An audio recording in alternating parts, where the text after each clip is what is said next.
ইয়া আইয়ুহাল্লাযীনা আমানু লা তাকালুর রিবা আযআফাম মুযাফা। পৃথিবীর মানুষ, তোমরা সুদ দ্বিগুণ শতগুণ হারে খায়ো না। পৃথিবীর মানুষ, তোমরা সুদ দ্বিগুণ শতগুণ হারে খায়ো না। আল্লাহ তাআলা বলেন, ইয়া আইয়ুহাল্লাযীনা আমানুত্তাকুল্লাহ দারু মা বাকিয়া মিনার রিবা। পৃথিবীর মানুষ যারা তোমরা আল্লাহকে ভয় করো, সুদ ছেড়ে দাও, অতীতের লেনদেন যা আছে তা ছেড়ে দাও। আজ থেকেই 24 ঘন্টার মধ্যে যত সুদের লেনদেন আছে সব বন্ধ করতে হবে। আল্লাহ ছেড়ে দেওয়ার জন্য বললেন। মুহাম্মদ সাল্লাল্লাহু আলাইহি সাল্লাম বলতেন সালাম ফেরার পূর্বে একটা দোয়া। মুহাম্মদ সাল্লাল্লাহু আলাইহি সাল্লাম বলতেন সালাম ফেরার পূর্বে একটা দোয়া। সেই দোয়ার শেষ বাক্যটা আছে আউযু বিকা মিনাল মাসামি ওয়াল মাগরাম। তোমার কাছে বাঁচতে চাই বড় পাপ হতে, তোমার কাছে বাঁচতে চাই ঋণ কর্য হতে, তোমার কাছে বাঁচতে চাই বড় পাপ হতে, তোমার কাছে বাঁচতে চাই ঋণ কর্য হতে। কোন দুঃখে আপনি লোন নিয়ে বাড়ি করলেন? মাথাতে কি কিছুই নাই? বউকে খুশি করার জন্য, ছেলে মেয়েকে খুশি করার জন্য লোন নিয়ে বাড়ি করতে হবে? কোন দুঃখে আপনি লোন নিয়ে ব্যবসা করতে গেলেন? আমি তো ব্যবসা চালু করতে হবে চকলেট দিয়ে বলেছি, লোন লাগবে না। ব্যবসা কি দিয়ে চালু করতে হবে? চকলেট, তারপরে কলা, তারপরে কাপড়। দেখা যাবে যে লোন নেওয়া লাগছে না। আপনি কেন লোন নিয়ে ব্যবসা চালু করতে গেলেন? লোন ভয়াবহ জিনিস। লোনের কারণে আপনার জানাজাই হবে না। একটা লোকের জানাজা আল্লাহ রাসূল গেলেন, এর লোন আছে নাকি? বলে জি। তাহলে থাকো, আমি গেলাম। আর একজন বলছে আল্লাহ রাসূল থামেন থামেন থামেন, আমি ওর লোন পরিশোধ করব। আচ্ছা ঠিক আছে। লোন যার আছে তার জানাজাই নেই। আপনি কোন দুঃখে লোন নিতে গেলেন? ব্যাংকে টাকা উঠাতে গেলেন। কে আপনাকে বুদ্ধি দিল? এরই নাম হলো মরার বুদ্ধি।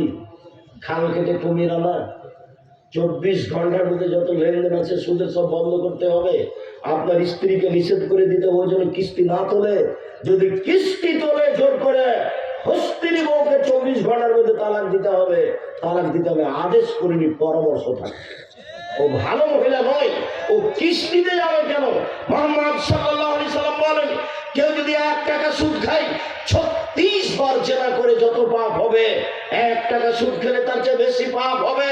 মুহাম্মদ সাল্লাল্লাহু আলাইহি সাল্লাম বলেন, সুদের পাপের 17টি ভাগ রয়েছে। ছোট ভাগ হলো মার সাথে জেনা করলে যেমন পাপ হয়। আরে জেনা তো মহাপাপ, ওর অবস্থা তো খুবই কঠিন। আরে জেনা তো মহাপাপ, ওর অবস্থা তো খুবই কঠিন। রাসূল সাল্লাল্লাহু আলাইহি সাল্লাম বলেন, কেউ যদি বিবাহ না করে জেনায় লিপ্ত হয় তাহলে তাকে 100 লাঠি পিটিয়ে এলাকা থেকে 1 বছরের জন্য তাড়িয়ে দিতে হবে। কেউ যদি বিবাহ করার পরে জেনায় লিপ্ত হয় তাহলে তাকে ইট ঢেল পাথর দিয়ে মেরে মেরে মেরে ফেলতে হবে। বিবাহ করার পরে যদি কেউ জেনায় লিপ্ত হয় তাহলে অন্তত এই কথাটা মনে রাখেন, তার বেঁচে থাকার কোনো সুযোগ নেই। শুনুন, 3 শ্রেণীর মানুষকে হত্যা করতে হয়। হজ করলেও, তাহাজ্জুদ পড়লেও, তাসবিহ টিপলেও 3 শ্রেণীর মানুষকে হত্যা করতে হয় সরকারিভাবে। হজ করলেও, তাহাজ্জুদ পড়লেও, দিন রাত তাসবিহ টিপলেও, সিয়াম রোজা থাকলেও। কেউ যদি বলে আমি কোরআন মানি না, তাহলে তাকে হত্যা করতে হবে সরকারিভাবে। তবে এর বাঁচার পথ আছে। একে ফাঁসির মঞ্চে নিয়ে যাওয়া হয়েছে, ফাঁস গলায় দেওয়া হয়েছে টান টান। তখন বলছে ভুল হয়েছে, ভুল হয়েছে, আর কোরআন আল্লাহর বিধান, আমি কোরআন মানি, আমি কোরআন মানি। তাহলে তাকে ফাঁসি থেকে কি করতে হবে? নামিয়ে নিতে হবে। 2, আপনি যদি আমাকে হত্যা করেন তাহলে আমার বাপ আপনাকে হত্যা করে নেবে, এর নাম কেসাস। সরকারিভাবে হত্যা করতে হবে। আপনি যদি আমাকে হত্যা করেন তাহলে আমার বাপ আপনাকে হত্যা করে নেবে, এর নাম কেসাস। তবুও আপনার বাঁচার পথ আছে। যখন আপনাকে ফাঁসি দিতে নিয়ে যাওয়া হয়েছে, ফাঁস গলায় দেওয়া হয়েছে, তখন আমার বাপ্পা বলছে আমরা না না না, আমরা কেসাস নিব না, আমরা কেসাস নিব না, আমরা ছেড়ে দিলাম, মাফ করে দিলাম, মাফ করে দিলাম। তাহলে আপনাকে মঞ্চ থেকে নামিয়ে নিতে হবে, ফাঁসি হবে না। তাহাজ্জুদ পড়লেও ফাঁসি হবে, হজ করলেও হবে, কিন্তু যদি মাফ করে দেয় তাহলে আর হবে না। 3, বিবাহ করার পরে জেনা করলে তাকে হত্যা করতে হবে। বিবাহ করার পরে জেনা করলে তাকে হত্যা করতে হবে। পৃথিবীতে তার বাঁচার কোনো পথ নেই। এদেশের লাখো ভাবিকে ইট ঢেল পাথর দিয়ে মেরে ফেলতে হবে যারা দেবরের সাথে জেনায় লিপ্ত হয়েছে। এদেশের লাখো দুলা ভাইকে ইট ঢিল পাথর দিয়ে মেরে ফেলতে হবে যারা শ্যালিকার সাথে জেনায় লিপ্ত হয়েছে।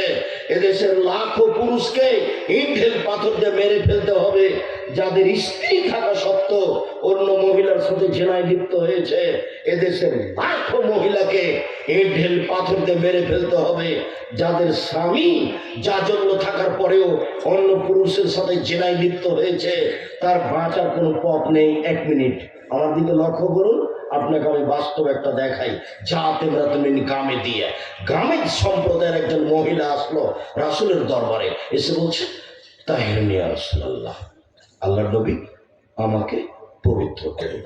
তখন আল্লাহ রাসূল বললেন ইরজিই, বাড়ি ফিরে যাও, আস্তাগফিরুল্লাহ, আল্লাহর নিকটে ক্ষমা চাও, ও তুবি ইলাইহি, তুমি তওবা করো, তোমার পাপ ক্ষমা হয়ে যাবে।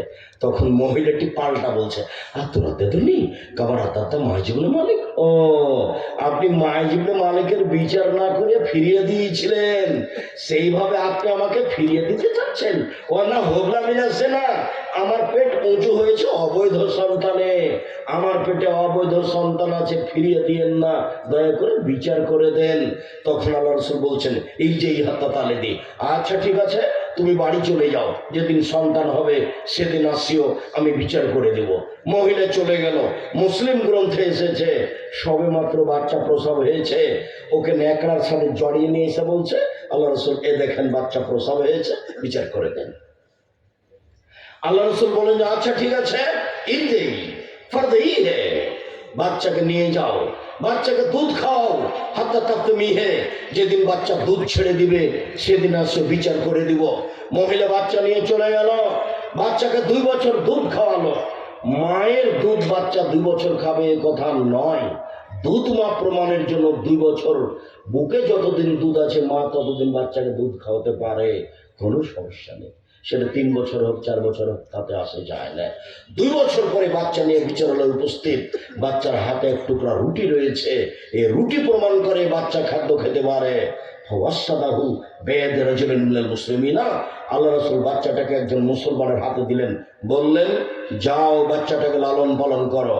সঙ্গী সাথী এই যাবো বিহা, তোমরা একে মাঠে নিয়ে যাও, রেহা, মাঠে নিয়ে গিয়ে গর্ত করে বুক পর্যন্ত মাটিতে পুঁতে দাও, তোমার জুহা, এরপরে ইট ঢিল পাথর মেরে মেরে তাকে দুনিয়া থেকে বিদায় করো। সাহাবীগণ বলছেন আমরা তাকে মাঠে নিয়ে গেলাম, গর্ত খুঁড়লাম, বুক পর্যন্ত মাটিতে পুঁতে দিলাম, চতুর্দিক থেকে ইট ঢিল পাথর মারতে লাগলাম। খালিদ বিন ওয়ালিদ বলছেন আমি একটা পাথর তার মুখের উপরে মারলাম, মুখের উপরে লেগে মুখ ফেটে রক্ত ছিটে খালিদের গায়ে লাগলো। বাহা, খালিদ থেকে গালি দিয়ে বসলেন ছি ছি ছি ছি ছি, একজন জেনাকারিনী মহিলার গায়ের রক্ত আমার গায়ে লাগলো, এরকম কিছু হবে? তখন আল্লাহ রাসূল বললেন মানে না খালিদ, খালিদ থামো, তুমি গালি দিও না, তুমি গালি দিচ্ছ কেন? লাগা তাওবা তাওবা তাওবা তাওবা সাইয়্যু মাগফিরাল্লাহু গফিরা লাহু, এই মহিলা এমন ক্ষমা চেয়েছে, এই মহিলা এমন তওবা করেছে, এই মহিলা এমন ক্ষমা চেয়েছে। এরকম ক্ষমা যদি বড় থেকে বড় পাপী চায় তবু তার পাপ ক্ষমা করা হবে। খালিদ তুমি একে গালি দিও না। খালিদ এর তওবা যদি মদিনার সব পুরুষ নারীর মধ্যে ভাগ করে দেওয়া হয় সবার পাপ ক্ষমা হয়ে যাবে। তুমি একে গালি দিও না, তার মানে মুহাম্মদ সাল্লাল্লাহু আলাইহি ওয়াসাল্লাম ঘোষণা দিলেন এর পাপ ক্ষমা হয়ে গেছে। তিনি নিজে জানাজা করলেন, তিনি নিজে কাফন দাফন করলেন, তিনি বুঝালেন জাতিকে যে তার পাপ ক্ষমা হয়ে গেছে। এত বড় মানুষ, তিনি জানাজা করেন, কাফন দাফন করলেন, পৃথিবীর সবচেয়ে সেরা মানুষ, এই মানুষটা একটু বলতে পারলেন না যাও তোমার বিচার হবে না, পাপ ক্ষমা হয়ে গেছে, যাও তোমার বিচার হবে না, পাপ ক্ষমা হয়ে গেছে, এই কথা বলতে পারলেন না। মানে বিবাহ করার পরে জেনায় লিপ্ত হলে ফায়সালার উপর থেকে তাকে হত্যা করতে হবে, অতএব পৃথিবীর কোনো পথ ঘাট দিয়ে তাকে বাঁচানো যাবে না। এর নাম জেনা, এর নাম বিবাহ করার পরে জেনা। আব্দুর রাজ্জাক সাহেব বাঁচার পথ কি? আমাদের দেশে তো বিচার হয় না, তো কান্নাকাটি করেন, তওবা করেন, ক্ষমা চান, ক্ষমা হয়ে যেতে পারে। তো আল্লাহর সাথে জড়িত পাপ, এই পাপ কার সাথে জড়িত পাপ? আল্লাহর সাথে জড়িত পাপ। কান্নাকাটি করেন, রাতে উঠে 2 রাকাত সালাত আদায় করবেন, 2 রাকাত সালাত আদায় করে হাত তুলে দোয়া করে কান্নাকাটি করবেন। আল্লাহ নবী বলছেন ওই ব্যক্তি আল্লাহর কাছে সবচেয়ে প্রিয় যে চায় ওই ব্যক্তি খারাপ যে চায় না। রাসূল সাল্লাল্লাহু আলাইহি ওয়াসাল্লাম বললেন, আল্লাহর কাছে সবচেয়ে প্রিয় এক ফোঁটা চোখের পানি, যে আল্লাহর ভয়ে এক ফোঁটা চোখের পানি ফেলে। আবার গরম পানি দাও না। আবার রাসূল সাল্লাল্লাহু আলাইহি ওয়াসাল্লাম বলেন, হাত তুলে দোয়া করলে দোয়া কবুল হয়, হাত তুলে দোয়া করলে দোয়া কবুল হয়। ফিরিয়ে দিতে আল্লাহ লজ্জা পায়, ব্যক্তিগত ব্যাপার। তো এখন রাতে আপনি হাত তুলে দোয়া করছেন মানে আল্লাহ ফিরিয়ে দিবেন না, আপনি কান্নাকাটি করছেন মানে সবচেয়ে ভালো কাজ, আপনি চাচ্ছেন মানে আপনি আল্লাহর কাছে এখন সবচেয়ে প্রিয়। আবার চাচ্ছেন রাত 3টা 2টা পার হওয়ার পরে যেখানে কথা গ্রহণ হবেই। আর আপনি আগে পড়েছেন ইসমে আজম, তারপরে পড়েছেন দুরুদ, এখন দোয়া কবুল হবেই। এক, শেষ রাত মানে দোয়া কবুল হবেই। 2, ইসমে আজম দিয়ে দোয়া করেছেন মানে দোয়া কবুল হবেই। 3, দুরূদ পড়েছেন মানে দোয়া কবুল হবেই। 4, হাত তুলে বলছেন মানে ফেরত হবে না। 5, কান্নাকাটি করে বলছেন মানে কবুল হবেই ইনশাআল্লাহ। তা আপনি এভাবে আল্লাহকে বলেন, তার রহমতের অভাব নেই। পাপ হয়ে গেছে, বিচার তো আর হচ্ছে না, কান্নাকাটি করে বলেন ক্ষমা হবে, নিরাশার কিছু নেই। সম্মানিত দিনী ভাই বোন, বলছিলাম সুদের পাপ মহাপাপ, যেই পাপকে জেনার সাথে জড়ানো রয়েছে। জাবের রাদিয়াল্লাহু তাআলা আনহু বলেন, রাসূল সাল্লাল্লাহু আলাইহি সাল্লাম বলেছেন, লাআনা রাসূলুল্লাহ সাল্লাল্লাহু আলাইহি ওয়াসাল্লাম ওয়া মুকিলাহু ওয়া কাতিবাহু শাহিদাইহি, যে সুদ খায় তারপরে অভিশাপ, যে সুদ দেয় তারপরে অভিশাপ, যে সুদের অঙ্ক লিখে তারপরে অভিশাপ, যে সুদের উপরে সাক্ষী থাকে তারপরে অভিশাপ। সবাই সমান। বাংলাদেশে এমন কোনো ব্যাংকিং ব্যবস্থা নেই, বাংলাদেশে এমন কোনো ইন্স্যুরেন্স নেই যেটা সুদ মুক্ত। সব জায়গাতে সুদ চলে। অতএব সুদের ব্যাপারে সাবধান থাকুন। 24 ঘন্টার মধ্যে সুদ থেকে ফিরে আসতে হবে। জাবের রাদিয়াল্লাহু তাআলা আনহু বলেন, রাসূল সাল্লাল্লাহু আলাইহি ওয়াসাল্লাম বলেছেন, কুল্লু লাহমিন নাবাতা মিনাস সুহতে কানাতিন রাউলা বিহি, যেই শরীরটা হারাম উপায়ে বেড়ে ওঠে তার জন্য জাহান্নাম যথেষ্ট। যেই শরীরটা সুদের উপরে বেড়ে ওঠে তার জন্য জাহান্নাম যথেষ্ট। সম্মানিত দিনী ভাই বোন, এইবার আপনাকে একটা লম্বা হাদিস অংশ শোনাবো, যাতে সুদের কথা রয়েছে আপনি এক খেলে আমার দিকে চেয়ে থাকবেন, যাতে 19-20 না হয়, আর কোনো বাচ্চা যেন ভিতর থেকে না উঠে। আমরা যে লম্বা বক্তব্য দেবো এ কথা নয়, আর আমরা অনেক পরে এসেছি, আসতে হতো 10টার সময়, সেখানে এসেছি 11টা পার হয়ে, যেটা আমি মনে করতে পারিনি। তারপরে যেহেতু এসেছি, গত রাতে অনেক দূরে ছিলাম, তার আগের রাতে অনেক দূরে ছিলাম, আমরা ক্লান্তির মধ্যেই আছি। এরপরেও যেহেতু চলে এসেছি, দেরি হয়েছে, এত মানুষ উপস্থিত হয়েছেন, কথা না বললেও মানায় না, তাই কিছু বলি। আমার দিকে চেয়ে থাকেন, আমরা অল্প সময়ের মধ্যে কথা শেষ করবো ইনশাআল্লাহ। সম্মানিত দিনী বোন, আপনি কষ্ট নিয়েন না, আপনার জন্য জান্নাত সহজ। 1, 5 ওয়াক্ত সালাত। 2, রমজান মাসের রোজা যেটা আসছে। 3, স্বামীকে মেনে চলা, তিতা লাগলেও মানবেন, মিঠা লাগলেও মানবেন, দিন রাত গালি দিলেও মানবেন। চাপায় না বলবেন, ভাষা দেয় করে গালি দিচ্ছে, মুখের দিকে তাকা যায় না, মুখখানে করে কানে ঝুঁকি আছে, তবু আপনি ধৈর্যের পরিচয় দিন। 4, জেনায় লিপ্ত হবেন না। যদি জেনা হয়ে গিয়ে থাকে তাহলে বন্ধ করে দেন আর তওবা করেন, 2টা সুবিধা পাবেন। 1, যে কোনো বিপদে পড়লে আল্লাহ বাঁচিয়ে দেবেন যদি আপনি জেনা আজ থেকে বন্ধ করতে পারেন। 2, বিচার মাঠে আপনি বিশেষ ছায়ার নিচে থাকবেন। এই বোকা ছেলে, তোমাকে আমি বলি কেন জান, ওই মেয়েদের যত নাম্বার আছে তোমার মোবাইলে সব কেটে দিবা। আর তোমার একটা বুদ্ধি থাকা উচিত, তোমার মাথায় কি গোবর আছে? ওই তোমার সাথে যে মেয়ে কথা বলে তোমাকে বিশ্বাস করতে হবে ওই খারাপ মেয়েটা আরো হাজারো ছেলের সাথে কথা বলে। আর এই বোকা মেয়েটারও একটা হিসাব করা দরকার, যেই ছেলে তোমার সাথে কথা বলে ওই ছেলে হাজারো মেয়ের সাথে কথা বলে। যে তোমার সাথে কথা বলে ওর স্বভাব খারাপ, তোমার যেমন স্বভাব খারাপ, ওর স্বভাব খারাপ। তুমিও পশু প্রাণীর মতো, ওরও পশু প্রাণীর মতো। বোঝে না ওরা, অন্তর আছে বোঝে না, দেখেও দেখে না ওরা, চক্ষু আছে দেখে না, শুনেও শুনে না ওরা, কান আছে শোনে না। উলাইকা কাল আনাম, তারা পশু প্রাণীর মতো, তারা গরু ছাগলের মতো, তারা কুকুর শ্রীগুলোর মতো, ভালো মজার, বরং তার চেয়ে খারাপ। তুমি যুবতী মেয়ে আরেকজন ছেলের সাথে কথা বলো কি করে? তোমাকে জীবন বাজি রেখে আমি রাত দিন বলে আসলাম, তোমার মোবাইল রিং হচ্ছে, তুমি ধরবে না, ধরবাই না। যদি রিং ধরো অন করে বলবে, জি আসসালামু আলাইকুম, কে বলছিলেন? আব্বার আর বাড়িতে পরে কথা বলিও। এইটা আমি তোমাকে শিখে আসলাম, আর তুমি তার সাথে কথা বলো, পেঁচাল পড়ো। তোমার একটু শরম হয় না কেন? তোমার লজ্জা হয় না কেন? তোমার হায়া হয় না কেন? তোমার কারণে তো জাতি ধ্বংস হলো। তুমি হলে ঢেকে রাখা বস্তু।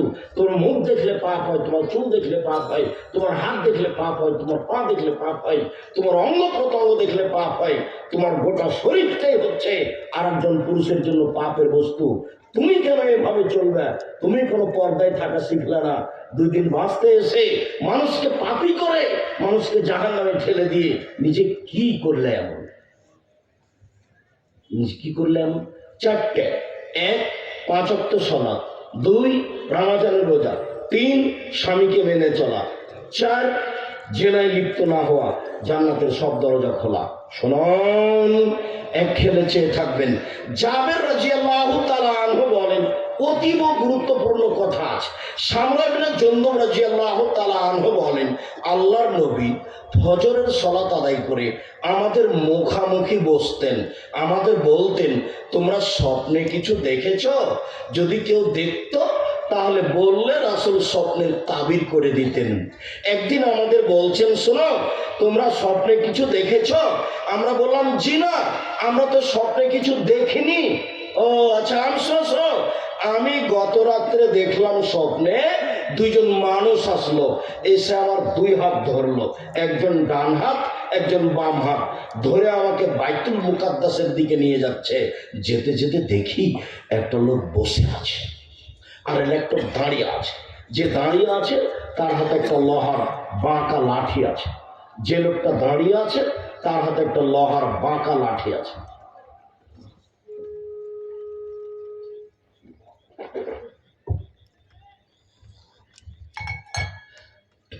তো তার বাঁকা লাঠিকে তার মুখের ডান দিক দিয়ে ঢুকিয়ে দিচ্ছে, দিয়ে চিরে পিছন দিকে নিয়ে যাচ্ছে, আবার বের করে নিয়ে বাম দিকে লাগাচ্ছে, চিরে পিছন দিকে নিয়ে যাচ্ছে।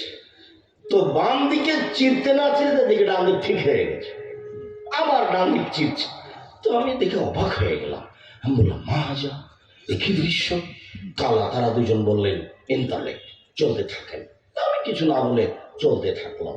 চলতে চলতে দেখি একটা লোক চিথে শুয়ে আছে, মাথার পিছনটা মাটির উপরে আছে, চিথে শুয়ে আছে। আর একটা লোক দাঁড়িয়ে আছে। বাইরে দেখি ফের করে সাঁকড়া, তার সামনে একটা বড় পাথর আছে। পাথর দিয়ে তার মাথাটাকে ভেঙে চৌচির করে দিচ্ছে। যারা ভালো দাদা দাঁড়াল হাজারো ফান্তানা কেলাই হেলে খোঁজাহু, মারার সাথে সাথে মাথাটা ভেঙে চৌচির হচ্ছে, পাথরটা ছিটকে দূরে চলে যাচ্ছে। ওই লোকটা পাথর আনতে যাচ্ছে, আনতে না আনতে দেখে মাথাটা ঠিক হয়ে গেছে, আবার বাড়ছে, আবার ফেটে যাচ্ছে। আমি বললাম, মাহাজা, একই দৃশ্য। তারা 2 জন বললেন, ইনতালে, চলতে থাকেন। আমি কিছু না বলে চলতে থাকলাম। যেতে যেতে দেখি একটা গর্ত, আল্লাহু জায়াতুল আসফাল হওয়া আছে, উপরের দিক সংকীর্ণ, নিচের দিক প্রশস্ত। তাহলে না, দেখি তার ভিতরে ধাঁধা ধাঁধা ধাঁধা করে আগুন জ্বলছে। আগুন যখন উপরে যাচ্ছে তখন ভিতরে যা কিছু আছে মনে হচ্ছে সব বের হয়ে যাবে। আবার যখন আগুনটা নিচের দিকে চলে যাচ্ছে, সব কিছু নিচে চলে যাচ্ছে। দেখি তার ভিতরে পুরুষ এবং নারী উলঙ্গ অবস্থায় জ্বলছে, জমা হয়ে আছে। ধাঁধা ধাঁধা ধাঁধা করে উপরে উঠে যাচ্ছে, জমা ধরে আবার নিচে আসছে, আবার উপরে উঠে যাচ্ছে। উলঙ্গ অবস্থায় মহিলা এবং পুরুষ জমা ধরে আছে, আগুনে চলছে। আমি বললাম, একই দৃশ্য। তারা 2 জন বললেন, ইনতালেক, চলতে থাকেন। আমি কিছু না বলে চলতে থাকলাম। যেতে যেতে দেখি একটা রক্তের নদী, নদীতে শুধু রক্ত, পানি নেই। দেখি রক্তের নদীর মাঝামাঝিতে একটা লোক আছে, আর একটা লোক পাশে দাঁড়িয়ে আছে। যে লোকটা পাশে দাঁড়িয়ে আছে ওর হাতে একটা পাথর আছে, কুল্লাম আরাদা একরোজা রামার রাজুল ফিফি করার দাহাইছো কানা, যতবার লোকটা রক্তের নদী থেকে উঠতে চাচ্ছে ততবার ওই পাথর বেড়ে তার মুখটাকে ভেঙে দিচ্ছে আর রক্তের মাঝামাঝিতে করে দিচ্ছে। আমি বললাম মাহাজা একই দৃশ্য। তারা দুইজন বললেন ইন্টারনেট চলতে থাকেন। তো আমি আর কিছু না বলে চলতে থাকলাম। যেতে যেতে দেখি একটা বাগান, সবুজ বাগান, অনেক বড় বাগান। সে বাগানে দেখি একটা বড় গাছ, সে গাছের পাশে একটা বৃদ্ধ মানুষ বসে আছেন, তার সামনে অনেকগুলি বাচ্চা ছেলে। দেখি একটা দূরের লোক, তার হাতে একটা লোহার লাঠি আছে, এইভাবে আগুনকে উত্তেজিত করছে। দৃশ্য দেখে আমি অবাক হলাম। তো যাক, তারা দুইজন আমাকে উপর দিকে নিয়ে চলে গেল গাছের। দেখি একটা ঘর, সে ঘরে আমাকে ঢোকালো।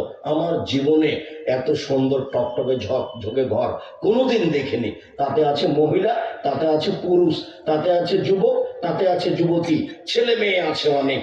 তারপর সেখান থেকে আমাকে বের করে নেওয়া হলো, উপরে আর একটা ঘরে নিয়ে যাওয়া হলো। আল্লাহুস সামাদ। পরের ঘরটা আরো অনেক অনেক অনেক বেশি সুন্দর। তাতে আছে যুবক, তাতে আছে বৃদ্ধ, তাতে আছে যুবক, তাতে আছে বৃদ্ধ। তখন আমি বললাম, এই শোনো, এতক্ষণ পর্যন্ত যা দেখলাম আমাকে বলে দাও, কি দেখলাম? তখন তারা দুইজন বললেন, হ্যাঁ সব বলে দেবো, শুনে আপনাকে সব বলে দিই। এবার শুরু হয়ে গেল যা কিছু দেখলেন তা বলা। এক খেলে চেয়ে থাকবেন। যারা আমাকে দেখতে পাচ্ছেন পাচ্ছেন, যারা দেখতে পাচ্ছেন না কষ্ট হলেও আমার কণ্ঠের দিকে চেয়ে থাকেন, আপনি বুঝতে পারবেন ইনশাআল্লাহ। আমার দিনী বোনেরা যারা বসে আছেন তারা এক খেলে চেয়ে থাকবেন। এসেছেন কিছু জানার জন্য, কিছু শোনার জন্য, বুঝার জন্য। একটু দেখেন, ওই যে যে লোকটার মুখকে বাঁকা লোহার লাঠি দিয়ে চিরে ফেলা হচ্ছিল, সে লোকটা ছিল কাযযাব, মিথ্যু, মিথ্যা কথা বলত। ইফআলু বিহি ইলা ইয়াউমিল কিয়ামা, তার সাথে বিচারের দিন পর্যন্ত এরকম শাস্তি দেওয়া হবে, তাকে এরকম আচরণ করা হবে তার সাথে। কেন? সে মিথ্যা বলতো। আল্লাহ নবী বলছেন, পৃথিবীর মানুষ শুনে রেখো, মজাক করে হলেও যদি মিথ্যা না বলো তাহলে আমি তোমাদেরকে জান্নাতের মাঝামাঝিতে একটা ঘর নিয়ে দেব।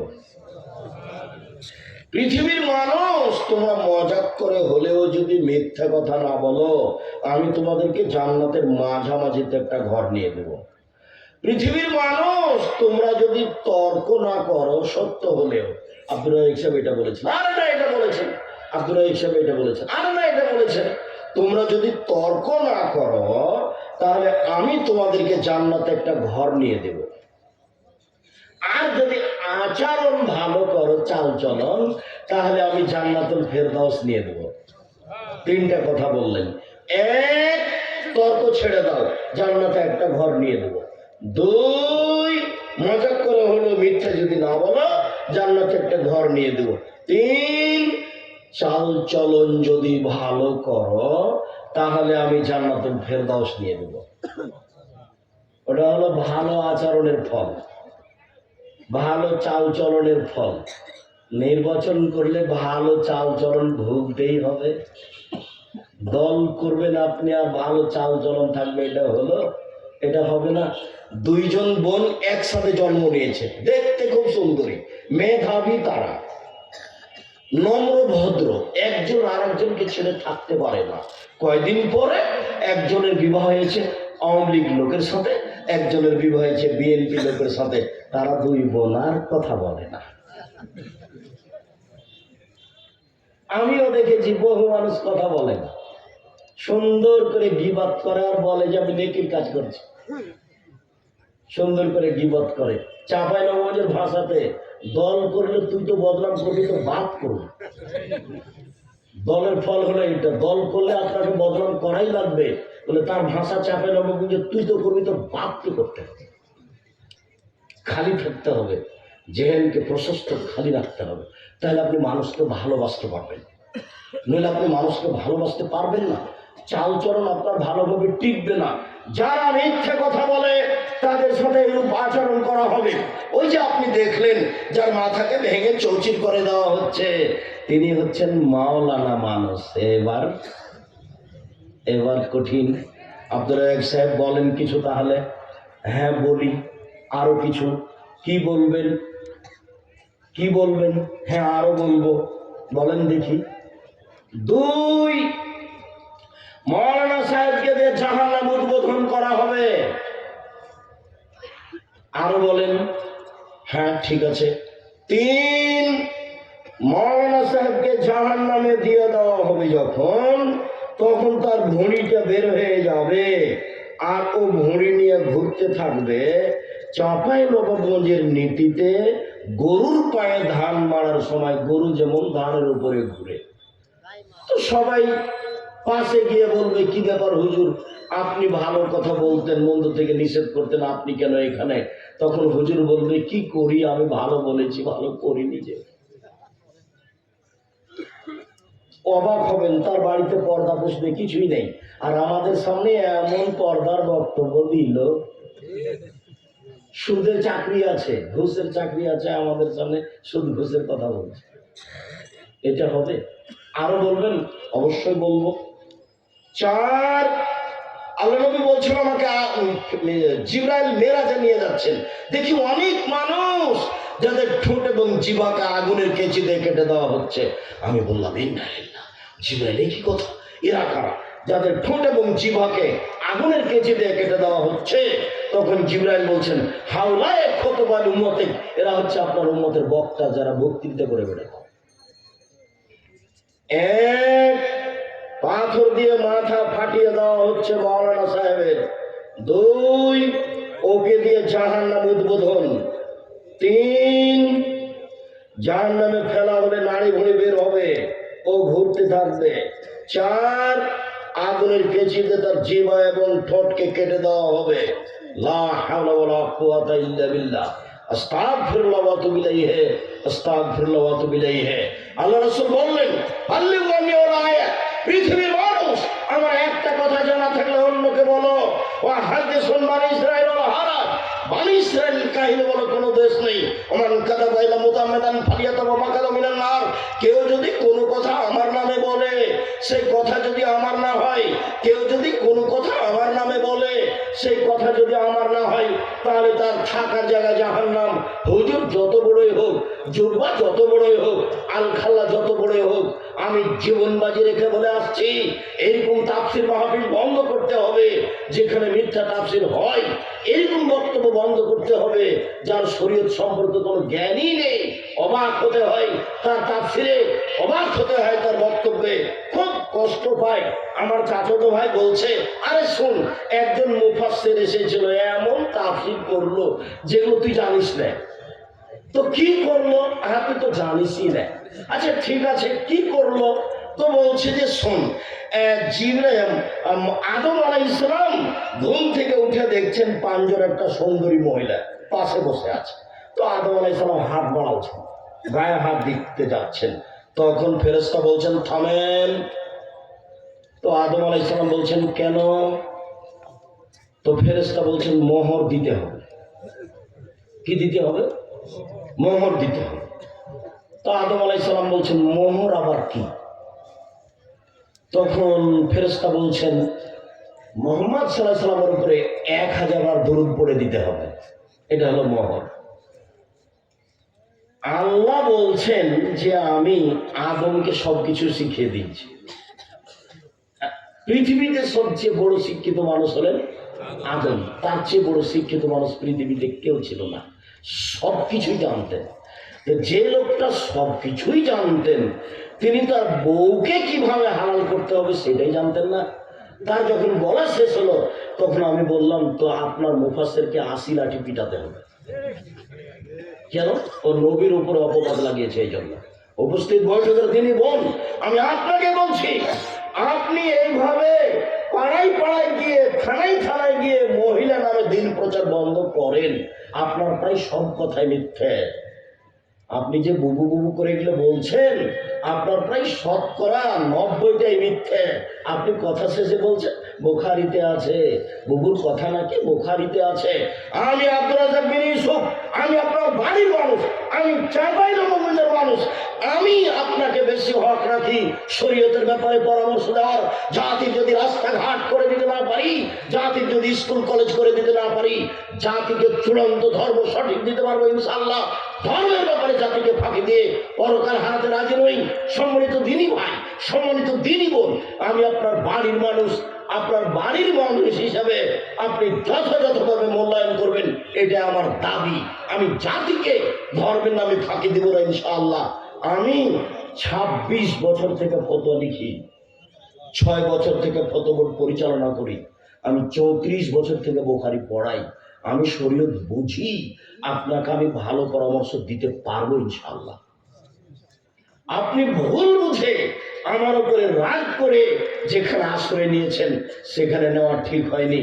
আপনার ভুল হয়েছে এ কথাই ঠিক, আপনার ভুল হয়েছে এ কথাই ঠিক, আপনার ভুল হয়েছে এ কথাই ঠিক। আপনি বিসমিল্লাহর নামে যত কথা বলেছেন সবই মিথ্যে। আপনি সূরা ইয়াসিন পড়ার ব্যাপারে যা বলেছেন সবই মিথ্যে। সূরা ফাতিহা পড়ার ব্যাপারে আপনি যা বলেছেন সবই মিথ্যে। রহমান পড়ার ব্যাপারে আপনি যা বলেছেন সবই মিথ্যে।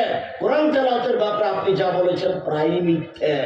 আমি বলেছি কেউ যদি রাতে সূরা মুলক পড়ে তাহলে তার কবরের শাস্তি হবে না, এই কথা মুহাম্মদ সাল্লাল্লাহু আলাইহি ওয়াসাল্লাম বলেছেন, হাদিস ঠিক। আমি এটা বলেছি। আমি বলেছি রাতে আল্লাহর নবী ঘুমাতেন তখন সূরা সাজদা পড়তেন, রাতে ঘুমানোর সময় সূরা সাজদা পড়তে হবে। আমি বলেছি রাতে ঘুমানোর সময় আয়াতুল কুরসি পড়তে হবে।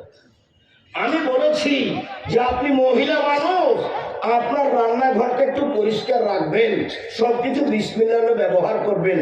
ওই যে চাউল মেপে দেওয়ার সময় চাউলটা পড়ে গেছে, আপনি উঠিয়ে নেননি। কোটি টাকা ইনকাম করলে আপনি বাড়িতে বরকত ঠেকাতে পারবেন না, বরকত এমনিতেই চলে যাবে। আপনাকে আমি কতবার বলেছি, আমি যেসব বই পুস্তকগুলো লিখেছি, আমি আপনার দিনী ভাই, আমি আপনার কাছের ভাই, আমি আপনার বাড়ির মানুষ। আপনি এই বইগুলি নিয়ে মানুষের সামনে পেশ করেন, ইনশাল্লাহ কোনো সমস্যা হবে না। আমি দেখে জেনে বুঝে লিখেছি। আমি আপনার বাড়ির মানুষ, আপনাকে আমি সম্মান করতে চাই। তারপরে যে আপনি দেখলেন ওই যে পুরুষ এবং নারী উলঙ্গ অবস্থায় আগুনের ভিতরে জ্বলছে, ধাঁধা ধাঁধা ধাঁধা করে চলে যাচ্ছে উপরের দিকে, আবার নিচে নেমে আসছে, এরা হচ্ছে ব্যভিচার, ব্যভিচার নেই। শোনুন এক মিনিট, এই ছেলে শোনো। আল্লাহ নবী বলছেন আমার 2 হাত ধরে জিবরাইল মিকাইল আরেকদিন নিয়ে যাচ্ছেন, দেখি অনেক মানুষ ফুলে ফেঁপে মোটা মোটা হয়ে আছে, 30 হাত 40 হাত উঁচা হয়ে আছে, এমন গন্ধ, গন্ধে টিকা যায় না। মনে হচ্ছে যেন এরা গ্রামের টয়লেট, মনে হচ্ছে যেন এরা গণশৌচাগার, এত গন্ধ। মনে হচ্ছে যেন এরা গ্রামের টয়লেট, মনে হচ্ছে যেন এরা গণশৌচাগার, আর ফুলে ফেঁপে আছে। আমি বললাম জিবরাইল এরা কারা? তখন জিবরাইল বললেন অহমুজনাতা জাওয়ানি, এরা হলো ব্যভিচার, ব্যভিচার নেই। তখন আল্লাহ রাসূল একটা কথা বললেন, হাদিসে একটু ত্রুটি আছে, যে যেসব মহিলারা জেনায় লিপ্ত হয় ওদের লজ্জা স্থানের গন্ধে জাহান্নামীরা জাহান্নামে টিকতে পারবে না। 1 মিনিট, এই ছেলে তুমি কি আসলে বুঝতে পারছো? যারা পুরুষ এবং নারী উলঙ্গ অবস্থায় জমা ধরে আছে, আগুনের ভিতরে ধাঁধা করে উপরে চলে যাচ্ছে, আবার নিচে আসছে, এরা কারা? এরা ব্যভিচার, ব্যভিচার নেই। তুমি বুঝতে পেরেছো কিনা? কথাটা যেন তোমার মাথায় থাকে, এই জন্য আমি কথাটা ঘুরিয়ে ধরলাম। আর আরেকটা কথা আল্লাহ নবী বলেছেন, আমাকে জিবরাইল নিয়ে যাচ্ছেন, দেখি অনেক মানুষ ফুলে ফেঁপে মোটা মোটা হয়ে আছে, খুব গন্ধ। তা আমি বললাম জিবরাইল এরা কারা? তখনও জিবরাইল বললেন এরা হলো ব্যভিচার, ব্যভিচার নেই। নাউযুবিল্লাহি মিন যালিক, নাউযুবিল্লাহি মিন যালিক, নাউযুবিল্লাহি মিন যালিক। আস্তাগফিরুল্লাহ ওয়া আতুবু ইলাইহি, আস্তাগফিরুল্লাহ ওয়া আতুবু ইলাইহি, আস্তাগফিরুল্লাহ ওয়া আতুবু ইলাইহি, আস্তাগফিরুল্লাহাল্লাযী লা ইলাহা ইল্লা হুয়াল হাইয়ুল কাইয়্যুম ওয়া আতুবু ইলাইহি। রব্বি গফিরলি ওয়া তুব আলাইয়া ইন্নাকা আনতাত তাওয়াবুল গফুর। আল্লাহুম্মা আনতা রব্বি লা ইলাহা ইল্লা আনতা খালাকতানি ওয়া আনা আবদুকা ওয়া আলা আহদিকা ওয়া ওয়াদিকা মাসতাতাতু আউযু বিকা মিন শাররি মা সানাতু আবুউ লাকা বিনি'মাতিকা আলাইয়া ওয়া আবুউ বিযামবি ফাগফিরলি ফাইন্নাহু লা ইয়াগফিরুয যুনুবা ইল্লা আনতা। তারপরে যে আপনি দেখলেন রক্তের নদীতে একটা লোক পড়ে আছে, এই হলো সুদখোর। এই বাক্যটা আমাদের আলোচনার সাথে সম্পৃক্ত। যাকে রক্তের নদীতে পড়ে থাকা দেখা গেল, পাশ থেকে পাথর মেরে মুখখান ভেঙে দেওয়া হচ্ছে, একে সুদখোর। এক টাকা সুদ খেলে 36 বার জেনা করে যত পাপ হবে, 1 টাকা সুদ খেলে তার চেয়ে বেশি পাপ হবে। 2, সুদের 17টি ভাগ রয়েছে। ছোট ভাগ হলো মার সাথে জেনা করলে যেমন পাপ হয়। 3, কেউ যদি সুদ খায় তাহলে তাকে রক্তের নদীতে ফেলে দিয়ে পাশ থেকে পাথর বেড়ে তার মুখকে ভেঙে চৌচির করা হবে। বুখারী। অতএব সুদ থেকে বেঁচে থাকতে হবে। 24 ঘন্টার মধ্যে সুদের লেনদেন বন্ধ করতে হবে, করতেই হবে। যে কোনো মূল্যে ছেলে মানুষের বাড়িতে কাজ করে খাবো। কি করে খাবো? মানুষের বাড়িতে কাজ করে খাবো। সুন্দর করে এসার সোলাতে পরে ঘুমিয়ে যাবো, কোনো চিন্তা নেই। আবার সকালে উঠে কাজ করতে যাবো, বাস। শ্বশুরের কাছে টাকা নিব না, সাইকেল নেবো না, মোটরসাইকেল নেবো না, ফার্নিচার নিব না। 24 ঘন্টার মধ্যে শ্বশুরের সব ফার্নিচার ফেরত দিতে হবে। বাপ এটা ভিক্ষা করে খাবে। আমি ভিক্ষা করতে বলি এটা সবচেয়ে খারাপ। জায়েজ ভিক্ষা করা কি জায়েজ, তবে এটা পছন্দ নয়। বাপ বেটা ভিক্ষা করে খেতে আমি বলিনি, আমি তোমাকে কষ্ট দিয়ে বলছি যাতে করে তোমার মনে থাকে। ভিক্ষা করে খাবো কেন? দিন মজুরি করে খাবো। চাঁপাইনবাবগঞ্জের মানুষ কাজ জানিস সেটা করে। চাঁপাইনবাবগঞ্জের মানুষ বাইরে যায় না, কত যে দেশে বিদেশে ঘুরি, কোনোদিন চাঁপাইনবাবগঞ্জের মানুষ দেখতে পায় না। খালি কুমিল্লা, খালি সিলেট, খালি চট্টগ্রাম, খালি নোয়াখালী, যেখানে যাবো, যে দেশেই যাই। তারপরে যে আপনি দেখলেন গাছের পাশে বসে আছেন বৃদ্ধ মানুষ, উনি হচ্ছেন ইব্রাহিম। তার সামনে কতগুলি বাচ্চা ছেলে, ওরা মানুষের ছেলে, সবাই জান্নাতে যাবে। তারপরে একটা লোককে দেখলেন আগুন উত্তেজিত করছেন, ইনি হচ্ছেন জাহান্নামের মালিক।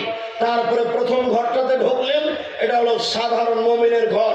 তারপরের ঘরটাতে ঢুকলেন, এটা হলো শহীদদের ঘর। আমি আপনার ডান হাত ধরে আছি, আমি হচ্ছে জিবরাইল। আপনার বাম হাত ধরে আছেন ইনি হচ্ছেন মিকাইল। আপনি মাথাটা উপর দিকে করলাম, ওই যে একটা ঘর, এটা আপনার ঘর। হ্যাঁ, আমি হাত ধরো মঞ্জলি, তাহলে ছেড়ে দাও তোমরা, আমি এই ঘরে ঢুকে যাই। না না না না না, আপনার বয়স বাকি আছে। যখন আপনার বয়স শেষ হয়ে যাবে তখন আপনি এই ঘরে চলে আসবেন। বুখারী।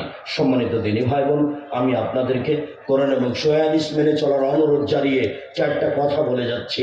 1, 5 ওয়াক্ত সালাত। কখনো আপনি এটাকে দুর্বল চোখে দেখবেন না। জীবনে মানুষের এর চেয়ে কোনো জরুরি কাজ নেই। নামাজের চেয়ে মানুষের জীবনে কোনো জরুরি কাজ নেই। পৃথিবীতে মানুষের জীবনে নামাজের চেয়ে সালাতের চেয়ে কোনো জরুরি কাজ নেই। 2, হালাল রুজি। 3, কোরআন তেলাওয়াত। 4, দুজন যেখানে বসে আছে সেখানে বসবেন না। আমি আপনাদের কাছের মানুষ, আপনাকে 7-8 মার্চ রূপগঞ্জ নারায়ণগঞ্জ ঢাকা সম্মেলন প্রতিষ্ঠান দেখতে যাওয়ার জন্য অনুরোধ জানাচ্ছি। ইনশাআল্লাহ যান, এখানে ট্রেনে উঠবেন আর বিমানবন্দরে নামবেন, একেবারেই নিকটে। বিশাল প্রতিষ্ঠান, একদিক থেকে একদিক 9.1 কিলোমিটার। এটা নিজের জিনিস দেখতে যেতে হবে। চাঁপাইনবাবগঞ্জ যেমন আপনার একটা স্বাদ থাকা দরকার। আমি এই স্বাদের দাবি করি। আপনি যাবেন সামনে বৃহস্পতিবার শুক্রবার জামিয়া সালাফে রূপগঞ্জ নারায়ণগঞ্জ ঢাকা, একেবারেই নিকটে। আর যাওয়ার সময়তে আব্দুল্লাহ মিন্নাতুল বাড়ি, আপনাদের সবার প্রিয় সন্তান, সবার প্রিয় ভাই। আমিও ভালোবাসি তার বক্তব্য, আমিও শুনি। অনেক সময় তার বক্তব্য শুনলে আমার কাছে অনেক বিদ্যা বেড়ে যায়। আমি বুঝতে পারি হ্যাঁ এটাই ঠিক, হ্যাঁ এটাই ঠিক, যেটা আমি তার বক্তব্যের আগে বুঝতে পারিনি। তো মিন্নাতুল বাড়ি তার হাতে লেখা, তার সিলেবাস আছে, কি সিলেবাসও লিখলো সেগুলো দেখেন। আর আল ইতিসাম পত্রিকা নিয়ে যাবেন। জামিয়া সালাফের মুখপাত্র, দুয়ার উপরে যে বইটা আছে, নামাজের উপরে বই আছে। আমি এগুলো সম্ভবপর চেষ্টা করেছি আপনাদের বাড়ির মানুষ হিসাবে সবাই যেন ঠিক মতো চলতে পারি, থাকতে পারি, ইবাদত করতে পারি। আমি ঘাটতি করিনি। যদি আপনি না নেন সেটা আপনার ঘাটতি। আমি চেষ্টা চালিয়েছি সকল দিনই ভাই বোনকে আদর্শ নারী, আদর্শ পরিবার, বক্তা শ্রোতার পরিচয়, এই বইগুলি সংগ্রহ করতে বলছি। বিশেষভাবে দিনী বোন যারা, বেগম রোকেয়াকে ঠেকানো হয়েছে, বেগম রোকেয়া লিখেছে অবরোধবাসিনী। এবার বই লেখা হয়েছে কেন হবো অবরোধবাসিনী। অবরোধবাসীন আমরা নই, কেন এই নির্যাতন কি তার প্রতিকার? এটা মহিলাদের জন্য কেন এই নির্যাতন, কি তার প্রতিকার? ওই চাদর ধরে থাকবে আপনাদের সামনে গেটে, যার যতটুকু সম্ভব সবাই সহযোগিতা করবেন। সবাই জানেন কওমি মাদ্রাসা, সকল দিনই ভাই বোনকে স্টেজ থেকে বইগুলি সংগ্রহ করার জন্য অনুরোধ জানাচ্ছি। বিশেষভাবে আলিতে সম্পত্রিকা, আজকে প্রশ্ন উত্তর হবে না, বিশেষভাবে লিখতে সম্পত্রিকা আপনাকে স্টেজ থেকে নেওয়ার জন্য অনুরোধ জানাচ্ছি। বিশেষভাবে আব্দুল্লাহর বুখারীর ব্যাখ্যা, ব্যতিক্রম ব্যাখ্যা, মিন্নাতুল বারী, এগুলো সংগ্রহ করার জন্য অনুরোধ জানাচ্ছি।